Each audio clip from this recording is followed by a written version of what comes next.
Warning, this video contains a lot of insult humor. Any jabs I throw at your favorite piece of media or ways of playing are merely for comedic purposes. If you can't handle that, please leave. Alrighty, we already know why you're here. You're either an absolute nerd who needs to see everything be turned into a tabletop role-playing game, or you're a Project Moon crackhead who's looking for their next hit of content like an addict looking for their next trip. No matter where you come from, chances are you have a disgusting number of original characters that you want to roleplay as, and that's what this video is for.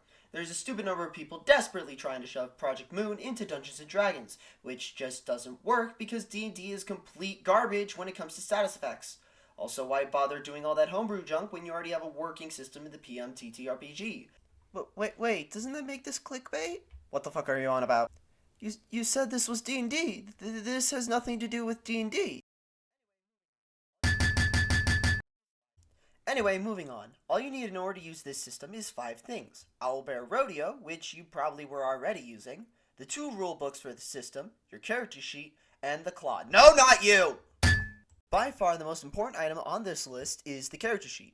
This sheet is who you are, your life story, your ego, your relations, your stats, your weapons, your outfits, how you look, how many times you've licked someone in order to tell that they're lying, all the important stuff. Now when looking at the sheet, you may ask, what the Kentucky Fried Hell is this? There's no stats, no weapons, how am I meant to fight with this thing? Well, the answer to that is that you're in the wrong tab, dingus. Yes, Google Sheets has tabs, it's those little things at the bottom. The current tab is the bio sheet. This is where all your lore stuff is, and your money. The real shenanigans are in this tab. The character sheet is where the magic happens. Right here are the stats for your characters. Each one is important for their own reasons. Fortitude is how durable and strong you are, basically how good you can take it in your private sessions. Prudence is how smart and mentally stable you are. This will probably never go over -1. Justice is how fast you can understand and react to situations. And control is how hyperactive you are. Charm is how fabulous you are and how well you can walk in those 17-inch stilettos. Insight is how well you can tell if someone is lying, or if you can guess their next move.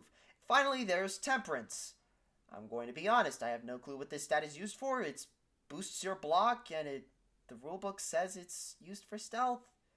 It's weird. At rank 1, you'll have 6 points, as shown here in the big red bar. You can have a minimum of -1 and a maximum of your rank +2 in a single stat, unlike you, who probably has a -1 in every stat. Over here is where you can keep track of your sanity, stagger, health, and light respectively. However, if you scroll down... Oh, Jesus Christ, what the hell is all of this? Alright, calm down. This is the bread and butter of the character. This is how you fight, what statuses you use, your effects, how you dodge, how you block, everything. Now, this may look overwhelming, but in all actuality, working with this is as easy as pissing off people on Twitter. Let's start with the red part. These are going to be where you put your weapons. Now, you may ask yourself where you get the list of weapons. That's the funny part. You don't. Every weapon and outfit must be handcrafted by you. Now, I understand critical thinking sounds like an overwhelming and terrifying concept, but it's actually as easy as doom scrolling for the 99th time. Each piece of equipment you have has a certain number of points you can use. These are commonly referred to as PPs for power points, and definitely not actually called effect points, or EPs for short. Now, these PPs are used to determine how much bullcrap a single attack can do, and are limited by the rank of the equipment. Now, you may ask, Mass, how do I use my PP? Well, to answer that, we need the Community-Led Additional Works, or CLAW for short. This contains every resource needed to make any piece of equipment. Before opening the claw, you'll need to decide whether your weapon smashes, cuts, or pierces, and click the associated box. Now, when opening the claw, you will see a comical number of status effects in quite a few tabs. Considering we are doing weapons first, click this thingamajigger called Equipment Forms. Basically, it tells you how girthy the weapon is and how many hands are needed in order to wield it. It also changes the stats of the thing. After selecting that, you click the tab associated with the equipment you're building, in this case, weapon effects. This is the motherlode. This is the place where you can get anything and everything, all of the time. Be prepared to use Control F to find the gimmicks you want. Once you get an effect, you go back here and input the exact name. Then you input how much of it you want here. Unfortunately, the PP you start out with is really tiny. If you want a larger PP, then you can get negative effects. These give you downsides while also giving you a larger PP to play around with. You can tell the exact effects here in this column. In case you don't want to keep going back to the claw, you can also type out what your weapon does here. Congratulations, you have the critical thinking skills of a 10-year-old. And guess what? The entire kit is the exact same thing. Need an outfit type? You check the claw. Need some effects? You check the claw. You need an augment? You check the claw. Want a functional part? You check the claw. Want some silly skills? You check the claw. Each part of your kit serves a different purpose. Outfits are your defensive shenaniganery, how strong your defensive options are, and what happens when you block or dodge. Furthermore, it determines your weaknesses and strengths. I know most of you can't be bothered memorizing anything, so here's a cheat sheet on how the weaknesses need to be organized. Yes, you can move around the multipliers to stack them and reduce them. Meanwhile, augments are passives that are almost always active. They could be anything that changes a person's physical state, whether it be tattoos, funky experiments, or even just a diet. Finally, there are skills. These are your super crazy, ultimate, extra stylish, funky mode included attacks that require light to use. These also usually contain the strongest effects by far.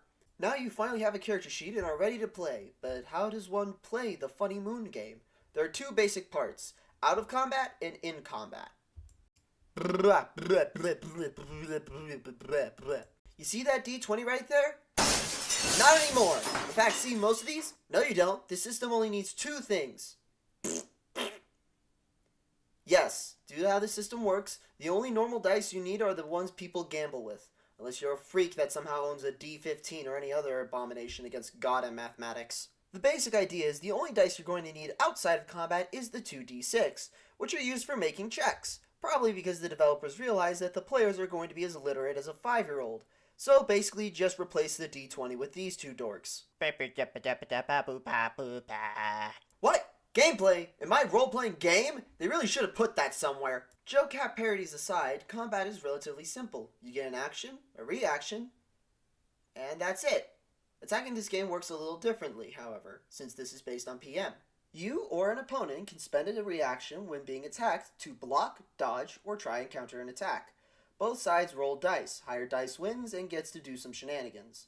Block lets you stagger the opponent, evade lets you recover stagger, and counter lets you fight back. The amount of times you can do this in one turn is limited by your rank. When you get hit, use the weakness multipliers on your armor and punch the numbers in for stagger and HP.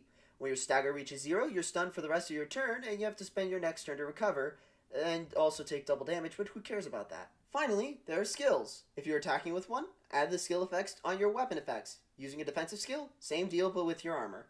Now, use the tools I've given you, and go out into the world to create legendary— How the fuck did you TPK already? Hey! Like and subscribe! Thanks!